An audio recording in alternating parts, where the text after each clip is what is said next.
Hi. Thanks so much for coming. This is such a great room to be in. All right, so I was on an airplane. Hi, Cassie. I was on an airplane a couple years ago, and I had written a book about the self-help industry in which I tried to do all these self-help programs, and I wanted the book to be really funny. And as I was doing them, I started to actually feel really terrible about myself, and I went on, and I was like, this book is not funny at all. This is depressing, and I'm a total whiner. And so when I finished it, and it was a really quick turnaround, and I was like, fuck it, I'm never writing about myself again. And I started working on this novel. And then when I was doing that, I got on this airplane thinking about that, and I was like, God, I never wrote about the Yokohama Threeway. I never wrote about the Winnebago incident. I never wrote, I had all these little things that were so huge in my mind that I'd never written about.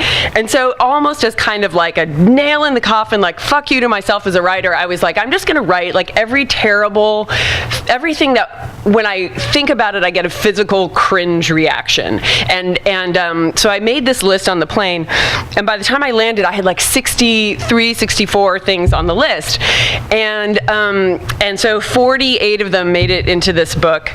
And so I'm just going to read a couple of them. Let's see.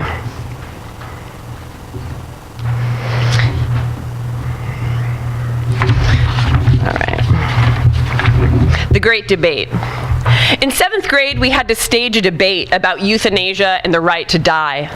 We learned about Karen Ann Quinlan, a 21-year-old woman who had fallen into a coma after coming home from a party where she reportedly drank alcohol and took a Valium after being on a crash diet. When the paramedics arrived, she was unresponsive and remained in a persistent vegetative state at the hospital. Even though her parents were devoutly Catholic, they consulted with their church and decided the respirator was extraordinary means, and it was within their confines of their faith to remove it and allow her to return to her natural state. The hospital, threatened with homicide charges from the county, refused, and an epic legal battle unfolded. Nearly a year later, when the court ruled in her parents' favor, the respirator was removed. Surprisingly, Karen Ann actually stayed alive, requiring only intravenous feeding. Though she eventually died of complications from pneumonia 9 years later, having never regained consciousness, at the time of our junior high debate, Karen Ann was still alive. I was fascinated by this story, unable to grasp the more complicated issues of moral theology, the disambiguation of bioethics, and the Hippocratic Oath. I wanted to know about the party. What was she wearing? What was Valium, and how did it make you feel? Did she have a boyfriend? Why was it called a crash diet? A lot of the students in my class were very adamant about what side they were on, and as usual, I found it difficult to be very adamant about anything. It seemed to me as if her parents were okay with letting her go, then everybody should be cool with that, right? Do the doctors or the judges or the Pope really care that much? But then again, they have rules they're supposed to follow, so there's that, I guess. While the kids flocked to opposite sides of the classroom to show their allegiance, I hesitated. And then I was assigned to be anti-euthanasia because that side had fewer people. It became clear right away that I was with all the religious kids. God gives you life and only God can take it away, was our team's preeminent argument. After some cursory research with the encyclopedias in the library, it was showtime.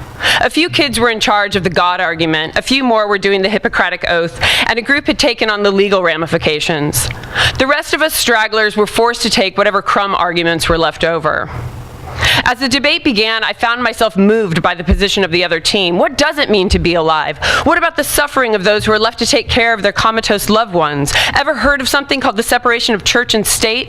And their passion. They were so much more emotionally moving than my team, who sounded like a bunch of robots, thanks mostly to our team captain, Scott Winslow, and his members-only jacket and puka shell necklace.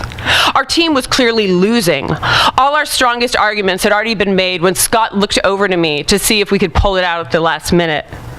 Inspired by the raw emotion I had seen on the other side, I took my paper to the podium and tried to emulate their fire.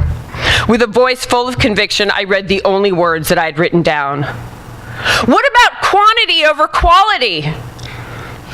There was a brief pause as I realized I was now expected to back that up with a persuasive speech. Maybe what matters in life is how long you live, I began. Maybe it's better if you can live to be 100, because even if you're on life support, you are still technically alive if your heart is beating. Even as I was saying it, I knew how stupid it sounded. Everybody knew. Kids on the other team laughed. Even the teacher looked incredulous. Quantity over quality in a debate about life. I was now watching myself from the outside as I retreated against the chalkboard as the verdict came in. We had lost in a landslide. No one from the visiting class had voted for us.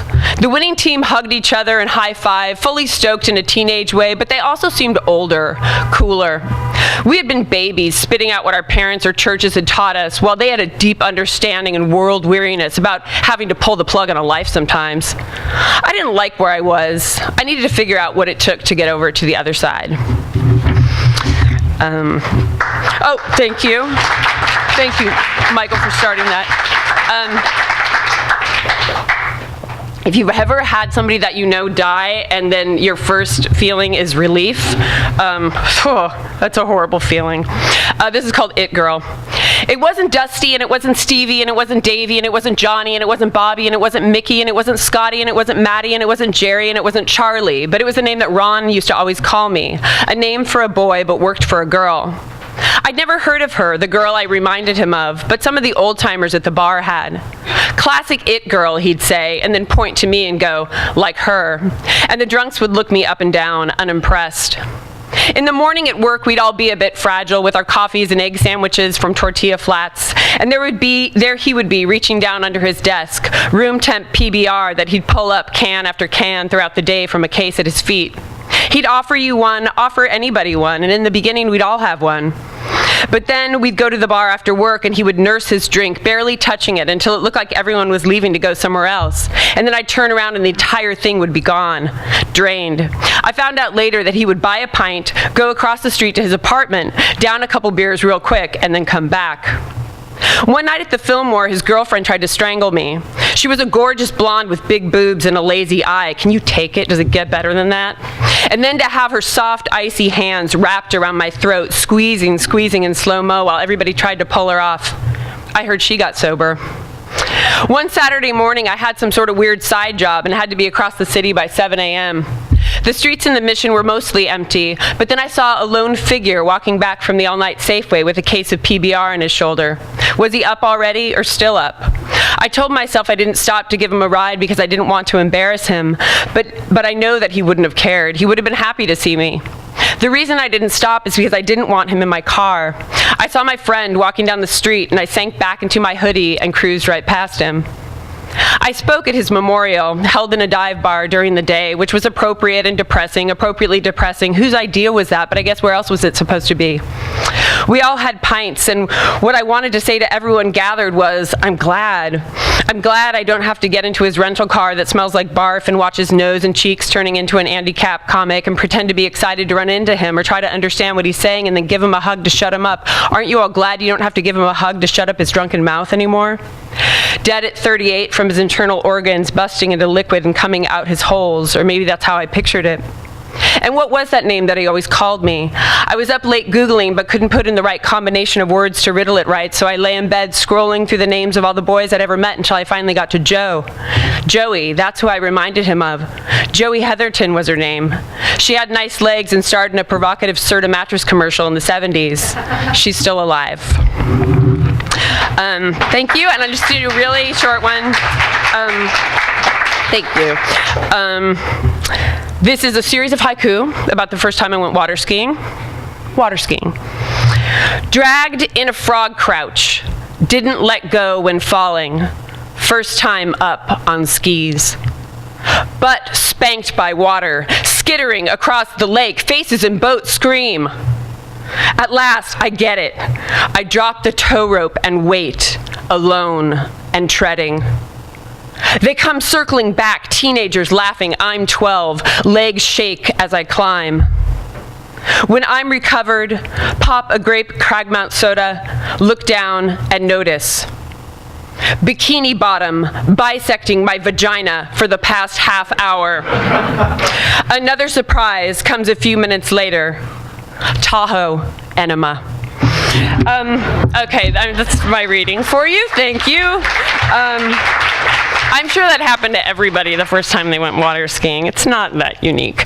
What is unique is my friend Michael Black is here, which is so cool. I'm sure a lot of you came to see him and know his work. It's not that often that you have a friend who's a writer and comedian and actor and director, game show host, top tweeter, friend of the family. And he has two really funny books. One's called My Custom Van, and the other one that came out this year is called You're Not Doing It Right. So we're just going to have a little conversation. Ladies and gentlemen, Michael Ian Black. Oh, hi. Hi, everyone. Congratulations on Yokohama Threeway. Thank you very much. One of the best titles of a book I can recall in a long time. I know. It's embarrassing to say it still sometimes for me, but when I thought of it, I was like, I can't. I had to use it, and I can't say it that often. It trips off the tongue, and it's good for comedy because it's got the cuss sound in it, the Yokohama. Oh, see, you're a professional. Very funny comedy word, you guys. Good, okay. So I wanted to start with the title, or I should say the subtitle, And Other Small Shames, because this is a book about shame, as you said in your introduction. And the first thing that occurred to me as I was reading it and thinking about what I wanted to talk to you about was the idea of small shame and these terrible moments that we all have in our lives. And the question is twofold. One, is there such a thing as a small shame? And the second part of the question is, if so, what constitutes a large shame? Because this is a series of just mortifications of the highest order. I can't imagine feeling more shame than the vicarious shame I feel reading this book. What are the large shames that I left out? The next one. The time I smothered my husband. I know. I mean, I think that for me, so many of them feel like things that could be kept secret or something, and maybe that does actually make them huge, but I also think that there's something subjective about them that everybody has. Like, I've done things that would mortify so many people, and then there are other things in there that I've done that are really embarrassing to me, but other people don't think they're embarrassing. So maybe it's more of a personal, it's more like personal shames, and I think that, I don't know, I really went for these, all the ones that I could think of on that plane trip, and sometimes I'll think of another one and I'll think, well, that didn't make it in the book because I don't think about that often enough for it to be something that continually haunts me. But it's almost like they're little things that are always picking at me or something. Well, that is such a familiar feeling, that these little horrible islands in our lives that we revisit from time to time, that we almost can't help ourselves. And when you spend any time on that island, you sort of revisit all those terrible, painful emotions. And I thought it was sort of, it's kind of a fun but totally uncomfortable topic for a book, even living vicariously through you. And I wondered whether writing the book was pleasurable. Was it a fun thing to write about? Yeah, it's the first book that I've written. This is my 5th book, and it's the only one that I've written that I felt like I really had to write. The other ones I felt like, I've got this idea to just write some funny essays about some crazy things that have happened to me. And this one I really was just like, oh my God, I have to write them.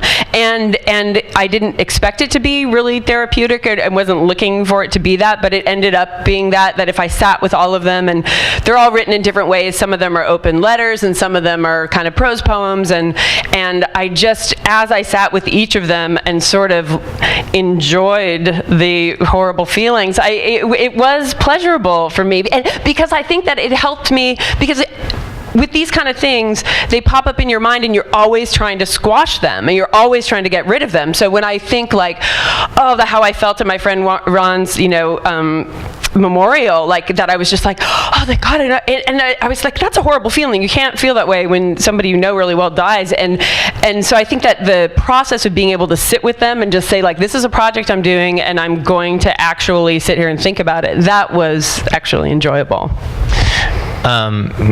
Was it like picking off a scab or something and sort of enjoying the blood you're being? Yeah. It's kind of pretty.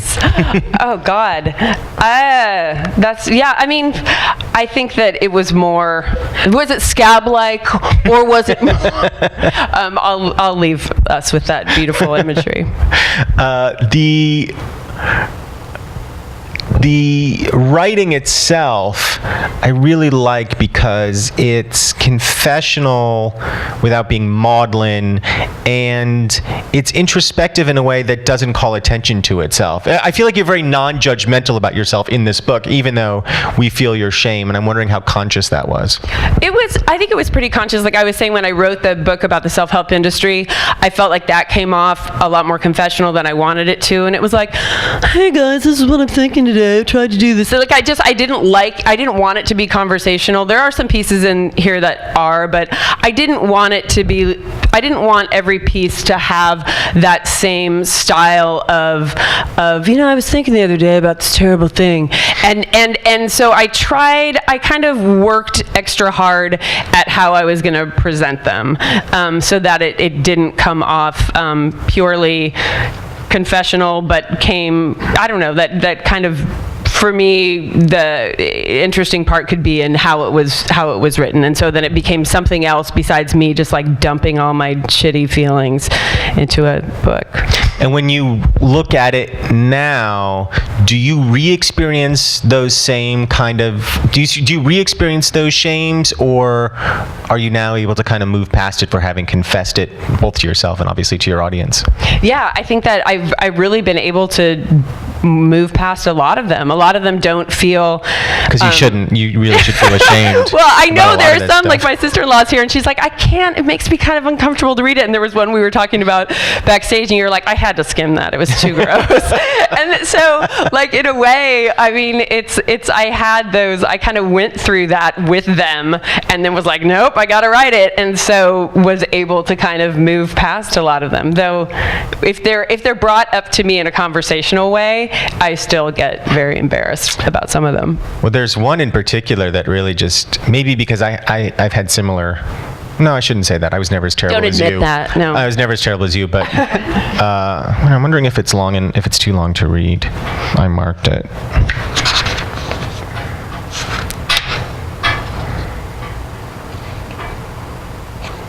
It's, what's it called? Paul? Is that what it's called? Oh, is it the one about my brother? Your brother, yeah. Yeah, there it is. It's right here. It's called Dicks. Oh, Dicks. Yeah, you could read this. It's nice and short. Yeah. All right.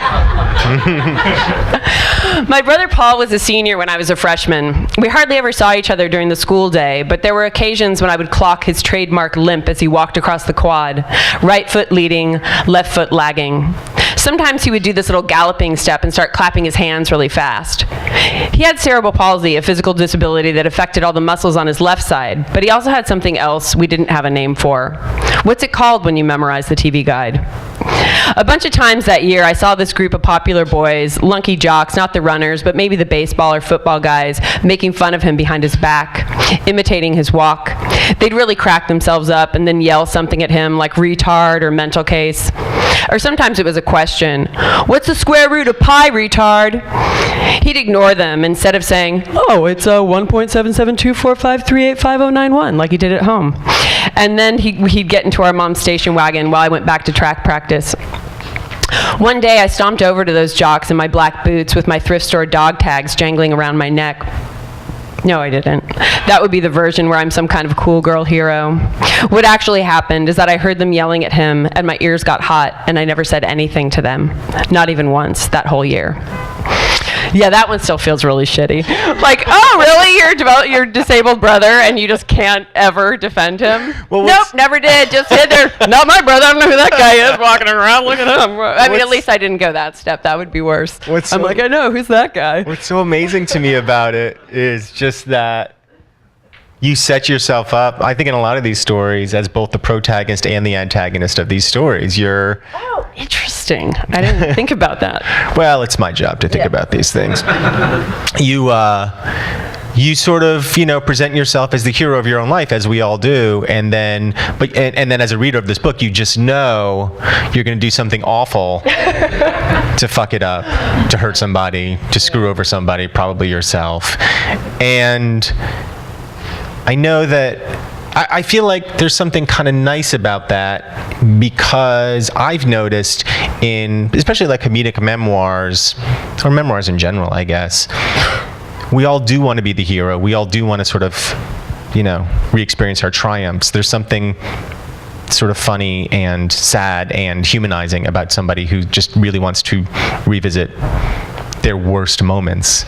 Well, yeah, and I mean, that's the interesting stuff. Like, that's how I walk around thinking of myself in the world. Like, I don't think of myself as being like, well, I've really got it together, done a lot, accomplished a lot. Like, I just walk around being like, God, and I don't know, I mean, I think that part of that is that we do that with ourselves, but and that I'm interested in that we're always like in the world trying to make ourselves look like we have our shit together, and so I think it's fun to explore that kind of stuff. But you do that a lot in your book too.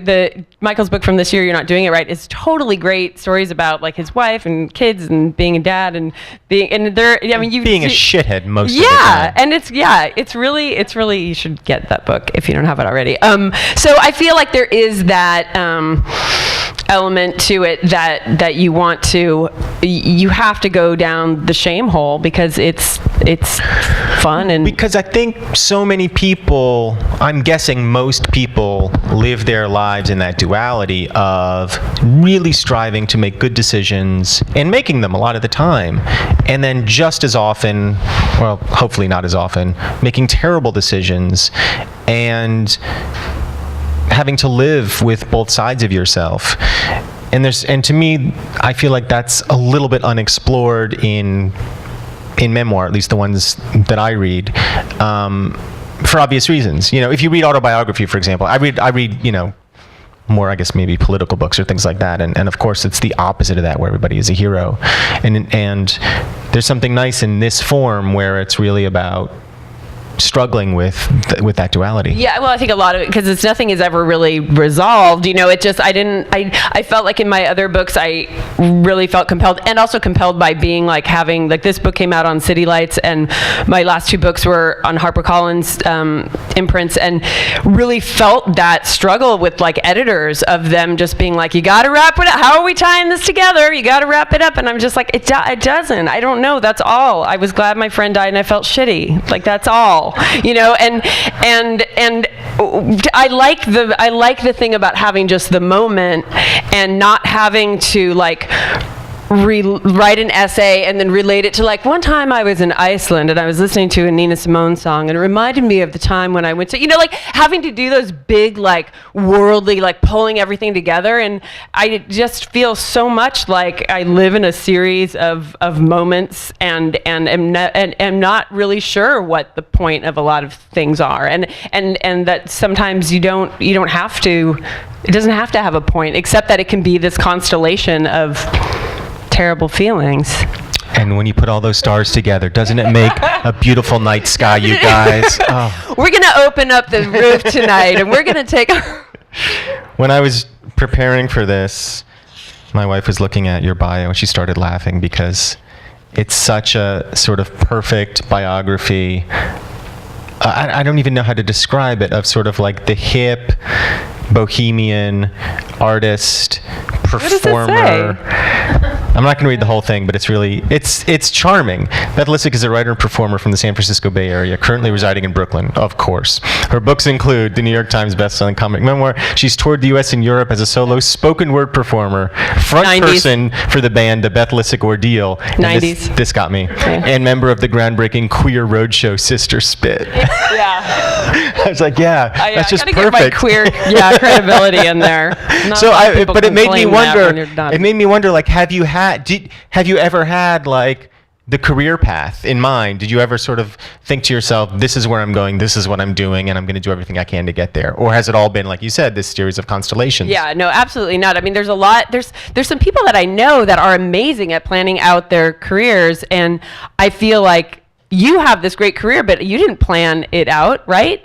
But you've been able to do all these really interesting things, and that's what I feel like you're really inspirational to me, because you're always doing a bunch of different things, and things come along and you take them. But I've met people who are like, this is what I'm doing. I'm getting something published in the Atlantic, and then I have to get something, story on This American Life, and then I go for my book deal. Like, they have a way of doing it, and I'm like, kudos to you for being able to like see that and know that that's, and actually you come across looking like kind of a classier person if you can do that, but I can't do it. You don't. You're shaking your head. I feel like people who do that, I admire people who can do that, because it seems like to exercise like a certain amount of restraint. Like, don't do every queer road show that comes down the block, you know, but which was actually, that was really a formative part of my performing life for like 10 years. But I just, you did 10 years with the quear road show? I've done, a lot of queer road show. So I think that no, I've never, and a lot of times I wish that I had planned to do things more, but that I wouldn't be me. I wouldn't be me. Did you always intend on being a writer? No, I didn't start writing till after I went to college. I barely wrote while I was in college. I was a baker most of the time that I was going to college, working like a job, and I was like, I'm a person of the people. I make bread and I work hard, and I was just like, you know, basically graduated to make my parents happy, and went to UC Santa Cruz, where I never had to have grades or anything like that. And then though, but there was a thing that I was doing around that was that I would like write down things I would overhear on the bus, and I would like, you know, I had like, I wasn't a hardcore journal or anything, but I would just like write things down and be like, that's weird, that makes me feel weird.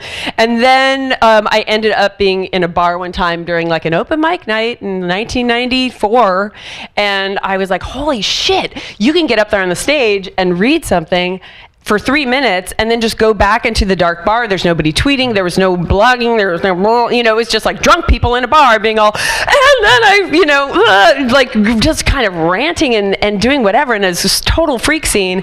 And then I was like, that's what I'm gonna do. I'm gonna come back next week and I'm gonna write a thing to read at this open mic night. And that's how I started writing, but I was probably, I don't know, 25 or 26, something like that. Was storytelling a part of your life growing up?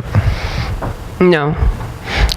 Is your family not communicative? You know, that's a legitimate question. Yeah, no, it is. No, I think that we had I talk about this a lot because my parents are still married. They're Midwestern Catholics, so we had a very stable upbringing that was just like, no, not Catholic in that kind of shame way. We just went to church on Sunday and then we never talked about it any other time. But you know, my parents had like 3 8-track tapes. They had like Herb Alpert and the Tijuana Brass, Neil Diamond, Love at the Greek, and like the Hair soundtrack. And that was it. Like there was no... That's all you need, honestly. Yeah, I mean, nice triumvirate for Ron and Ann that was just like dinner party, Herb Alpert, Sunday mornings, the Hair, you know. But... So there wasn't a lot, I mean, I didn't know anybody. Like I didn't have any role models of people who were artists or anything like that. So I think that I've always been kind of embarrassed the entire time that I've been writing and acting and performing, because it seems like an embarrassing thing to do. Like, I know. Who thinks that anybody would care? That's so, like I always thought that artists had to be kind of big jerks, that they would think that anybody would care about what they were making. You know, and then not that my parents ever said that, but it just seemed very unpractical and impractical. And why would you do that? Well, what's interesting now is, I was sort of joking about your biography, but in a way, and I feel the same way, because I come from a similar background where I didn't know any artists, or the thought that you could make a living doing creative work just didn't seem possible. And yet, having to carve out a life for yourself in the arts has now become, in a way, a lot more practical than following a traditional career path, because the rest of the sort of the whole sort of job structure in this country has fallen apart so much that to have spent 10 years touring with the Queer Road Show and starring in short films and touring with your band and everything else, it's kind of like, in an odd way, a good roadmap for people to follow. It's a very entrepreneurial way to be. So congratulations. Thank you. I mean, I do feel like when people have, I think that must be terrifying to have a job for 10 years and then lose that job, where I feel like my entire adult life has just been spent scrambling from one thing and the other thing and doing things that I love, but never really knowing how I'm going to be making money. And it does feel kind of good in a way, because I feel like I can figure it out. So there's that, you know, aspect to not having health insurance, except now, and I can't say it anymore in New York, because they have good health insurance for poor people in Brooklyn, I found. Screw you, I Obama. mean, you know, there's a reason why you got to make under 20 grand a year. Yeah, good for you for making under 20 grand a year. That's great. Yeah. Getting those subsidies. Free That's colonoscopies. tremendous. Yeah. Good for you, girl. Get it, girl. You mentioned you were writing a novel. Did you abandon that, or are you still working on that? No, I'm still working on it. I'm almost done with the first draft of it, and and I'm finding it totally a liberating way to write. After working on those, memoir, humorous, like trying to be like fun, like for the everybody into the pool and helping me help myself, like be funny, be accessible, be a little quirky, show that you got, that making yourself a character in your own books is really exhausting and feels like a constant struggle between how much you're gonna reveal and how much you're gonna keep back, and with fiction now, I'm finding it like, wow, I can say all this stuff that I don't know if I could say it as myself. Maybe actually you just hit on something that I noticed but couldn't quite verbalize before, because I read your first book. I haven't read your second book, or the two books that you just mentioned. And there is that feeling in the first one, and it's great, but it definitely feels like this is my comic memoir, and all of that feels stripped away in this. And I find I prefer this kind of writing. Yeah, me too. And so most people that I know, that know my writing like this better too, because it just... I think because it strips away artifice, and you're just sort of saying, this is what happened. And you do, but you do have a very, I think, literary way about you without being pretentious. So yeah, I mean, I hope your novel continues on that path. Thanks. All right, I thought we could open it up for some questions if anybody has some. If not, I can Feel fill free in. to ask Michael some questions too, because there might be some tweets that he's tweeted lately that you might want to wonder about. I have one, Michael. About a half hour before the reading started, you said there was somebody wearing a clown nose in the restaurant. Is that true, or did you make that up? I wouldn't make up something that stupid. That's what I thought. No, I did. I thought that. I thought this must really be happening. We went to ABC Kitchen, and at ABC Kitchen, sitting by himself at a countertop, was a gentleman in a sleeveless shirt, by himself, quietly eating his dinner while wearing a clown nose. A red Hong Kong, traditional red clown nose. Yeah, classic. And my tweet was... I'm surprised my wife didn't bust me when I was tweeting this. She was like, "Are you tweeting?" During dinner. To say, she went to the bathroom for a second. You're like, "Thank God." No, I did it right in front of her. And it's going to be so much less clever than you think it might be. It wasn't a great tweet. What I liked about it was that I really thought this is happening. I know. I just thought this is really happening. You're not making this up. You're watching a guy. But it basically in a nice said restaurant to the wearing gentleman clowns. eating at this fine restaurant while casually wearing a clown nose. Fuck you. It's pretty good. That's a pretty good tweet. Encompass everything I needed to say to that gentleman in that moment. But I don't want to talk about me. I want to talk about Beth Lisick and the terrific Yokohama Threeway. Why don't you briefly tell people where the title comes from? There's a story in here called Yokohama Threeway, and it was just from I'm not saying I'm from sex positive San Francisco, and when I said this title before, people were like, it doesn't always have to be awkward. I was like, shut up. It was a terrible thing that happened to me in Yokohama, Japan. So it's just one of the things, but it was, like I said, the main one. When I just think of, I probably got 10 that are in this book that are the most like, oh God, and that's one of them. And then I just that's and it's exactly what it sounds like. It's Threeway in Yokohama. Ugh. Yeah, where you might want to wash after you read it. You're like, ugh, this is terrible. But it ends on such a nice note that I'm going to read. Oh, great. So I actually love this as an ending. It's called Winnebago Master.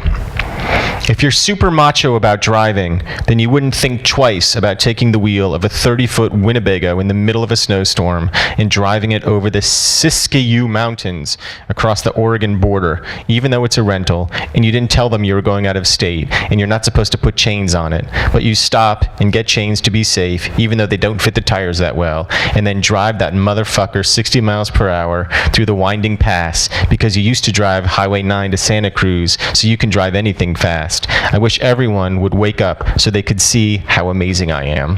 I mean, God, being like 25 years old behind the wheel of a Winnebago with like 8 sleeping people and just being like, God, I own this thing. And just, I mean, we could have all died so easily. Well, what's great about that is it really it's the flip side of these small shames, these small triumphs, these tiny moments that none of us have enough of in our lives. The shames outweigh them by probably 50 to 1, but all of us have those small triumphs. Yeah, they're and some of those too, like I think of that as like a shame and also sort of like a weird false pride, like a hubris about things, like see how amazing I was in that Winnebago. You know, I have a couple like that are in here, like that I feel so great about myself for the worst reasons. No, it's a great reason. You didn't kill anybody. Question? Yeah. I think there's plenty of, I don't think you need to. I'll just project from my Essentially. diaphragm. Yeah. So 2 of my favorite stories in here are exactly that moment of victory, but it's sort of victory over a shitty situation that you got yourself into. They both also touch on something. I think my question is kind of a bummer, Beth. I apologize. Oh, that's all right. I love it.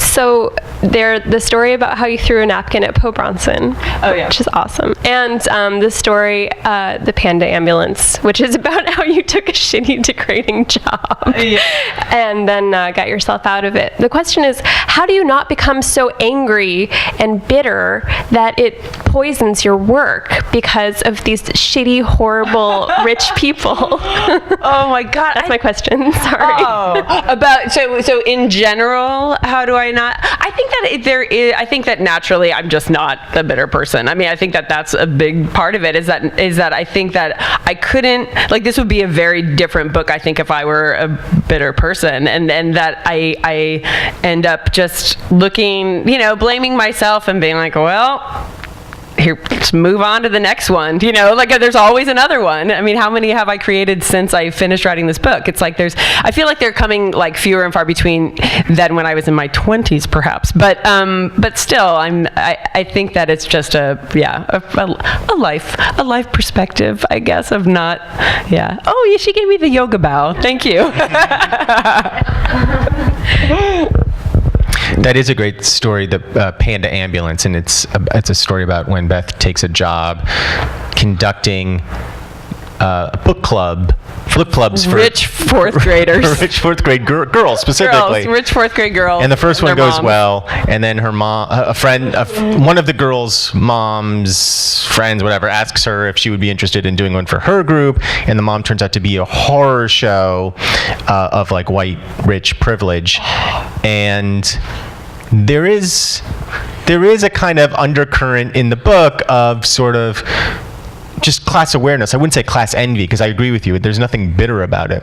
And I wonder how much in daily Brooklyn life that affects you, and how much you notice it, and how much you have to deal with it or not deal with it. Oh, brother. I mean, especially the thing that I noticed moving here. Because I'm rich. Yeah, I know. It's fun to have a rich friend. Just saw some photos backstage of the house that Michael and his wife are building in Connecticut. It's gorgeous. I have it, I mean, all the time. Like and what I notice mostly living here is race stuff, which I think is really interesting because I have an 11-year-old son, and in his school, we just went to the public school down the street, and he was the only white dude in his class, and we're like, that's cool, it's fine, it's a fine school.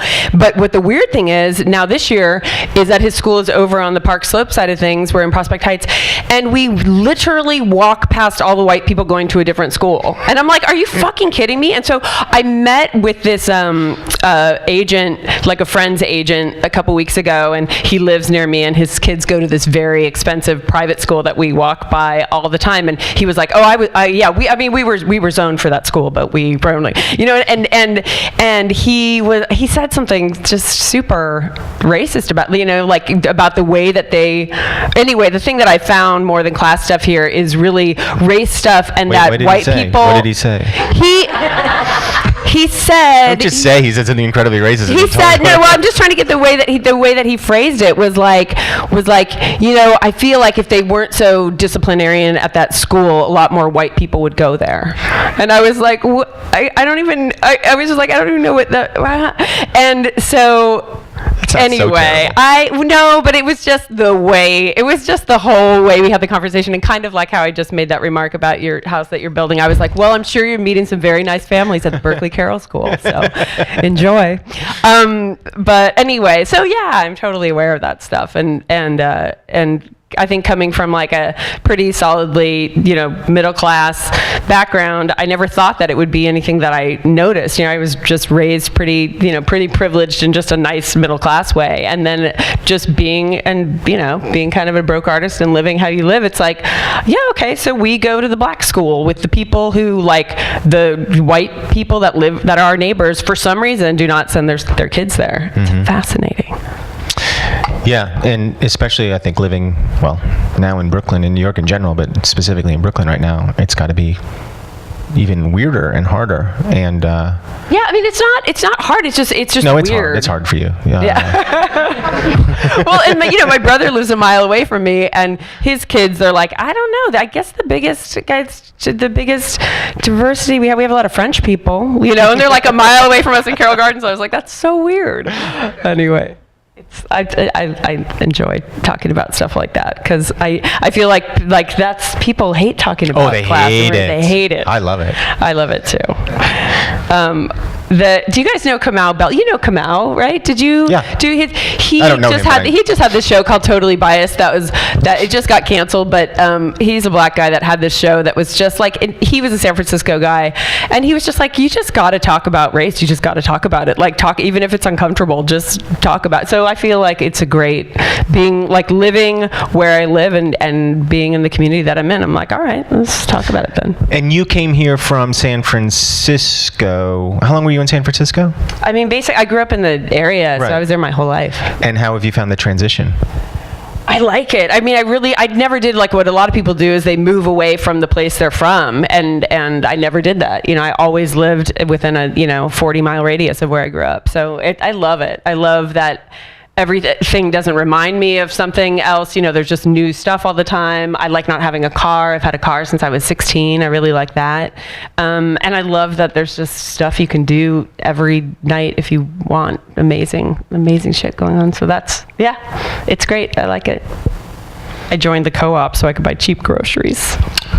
The famous Park Slope Co-op, that one? Yes. It's really run like a Soviet re-education camp, is that right? You know what? I feel like that's, people love to say that, and maybe somebody here is a member can have a horror story or something, but it's really like every 4 weeks you go for 2 hours or 2.5 hours and you just bag some spices. It's fine. And then when you go, laugh it up, Richie Rich. When I go to buy like beautiful French cheeses, it's like $2 for this. I mean, it's really, it's a lot. It's a very, very nice price. I should great send my value. kids there to work.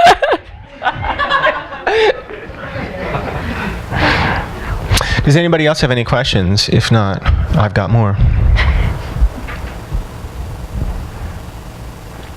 All right. Anyone? I think it's all yours. The sort of overall character trait that struck me about you reading this book was one of kind of perpetual bewilderment and in addition to shame and self-flagellation and everything else, which I also enjoy. But I'm wondering if you think of yourself as kind of a bewildered person. Oh, that's interesting. I mean, I feel like of two minds that a lot of times I feel like there's nothing that could surprise me that a human would do. You know, like when people are like, can you, like on Facebook or something, and people are like, can you believe that this? Yes, I can believe it. I can believe every horrible, terrible, or amazing thing that humans do. I'm not grossed out easily. Like, I just kind of feel like all of it, I get it. We're just, you know, there's something about being human that doesn't surprise me when anybody does anything.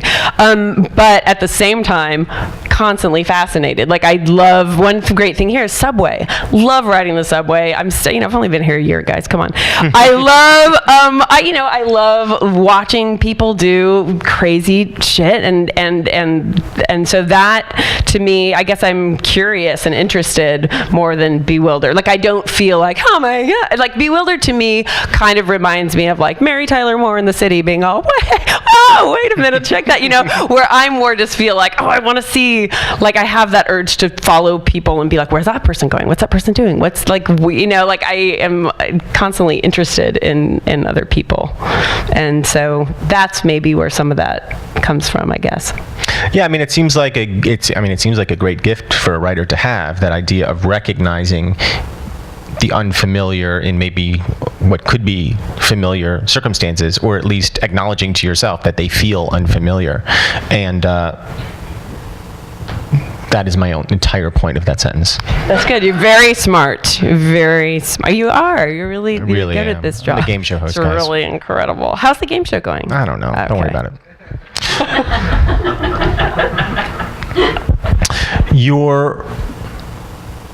I want to ask you about both your writing voice and how difficult it was for you to find that, and in conjunction with that, well, let's start with that. I think that when I first started writing, because I was mostly writing to just read stuff out loud in a bar, that I just felt like I could just be funny or say random shit. Like, I wasn't worried about how I structured things, what it looked like on the page at all. I just wanted it to be entertaining in a bar of drunk people. And so, like, the first book that I did was a collection of all those things that I've been reading in bars. And then like, when I did Everybody Into the Pool, it was more this, like, I had gotten an agent who had seen me read. The way that I got an agent was she saw me doing a reading, and so I had not planned or figured out how to do that or anything. But that is when things changed a little bit, because it was like, well, what kind of book are you going to write? What are you going to be like? What books are out there that you want to write something like? You know, so, like, when I did Everybody Into the Pool, I was reading, you know, David Sedaris and David Rakoff, like, funny things and essays. And so I think so much of that was like, okay, I'm going to try to write a book in that vein. And it felt, parts of it feel like me, and parts of it are like, oh, wow, I'm really trying to, you know, have these experiences in my life, and then make them where they all, you know, at the end, they're like, and there's a bow. And then, so I feel like the voice that's in these, though it's in a lot of different voices. I mean, there's a lot of different styles of writing in here. It feels like me in that it's kind of, it's either conversational or it's kind of, it can be kind of gross or dirty or something like that. And that feels closer, I guess, to who I am. So, you mentioned a couple early influences. Have your influences changed? Do you recognize the kind of writing that you want to do in other writers that you're reading? I think more, I like to read a lot of different kinds of writers, and I think that, you know, in the end, I really am starting to feel, after doing this for, you know, almost 20 years now, that I'm finally figuring out how I write. And so it's not so much reading other people. I mean, I'm amazed when I read other people and think, how does that come out of them? How do they do that? Thank you. I appreciate that very much. Thank you. And I've thought, you know, I was going to just ask you for some tutoring, but so it's more that I think that I just kind of read across the board and am fascinated by how people get their voice, and I think that's the thing that really strikes me is when it feels like someone is perfectly captured, that their voice is perfectly captured in their writing, and I feel like that's always such a struggle, right? To have the thing in your head be the thing that turns out being the thing on the page, and it's like I don't think I'll ever be able to do that all the time, but it's nice to have kind of a better ratio now. Do you know when you're writing well? Yeah, I do. I feel like there are times when I know it, and then the next day I might look at it and not think it. But I do get those moments of being all, oh, this is it. This is what I'm trying to do. And even if I look at it again later and it's not what I thought it was, I'm usually able to salvage it in a way or take something from it. Oh, did you want to say something? We're running a little low on time. Oh. so I Get just out of wanted to here. say- Let's have a drink. If we have any audience questions, now would be a good time. I don't want to totally You don't want to kill guys, you don't want to kill the but buzz. at the same time, I get it. do we have any audience questions? I feel like I'm scaring everyone. We don't have any questions tonight. Well, you know what happens? So once they start, they're just not going to shut it. They just go, and then somebody thinks of another one, and then it'll just go all night. So if you have a question, though, you can come up and ask me. You don't have to. People could be dismissed. They don't. I feel bad for taking people's time. Classic me. Thank you. Well, I'll wrap up and just. Do you have a last question? No, I don't have the last question, but I, if you haven't already, I would encourage you to pick up the book, Yokohama Threeway and Other Small Shames. Her shames are so specific to her, and yet I think so common among all of us. We all experience those terrible, terrible moments, and what a joy to have somebody else unburden herself so that we don't have to. So thank you, Beth, for writing this book. Thank you, Michael, It's so tremendous. much. Thank you so much. So much for Beth coming, you and guys. Michael, for coming.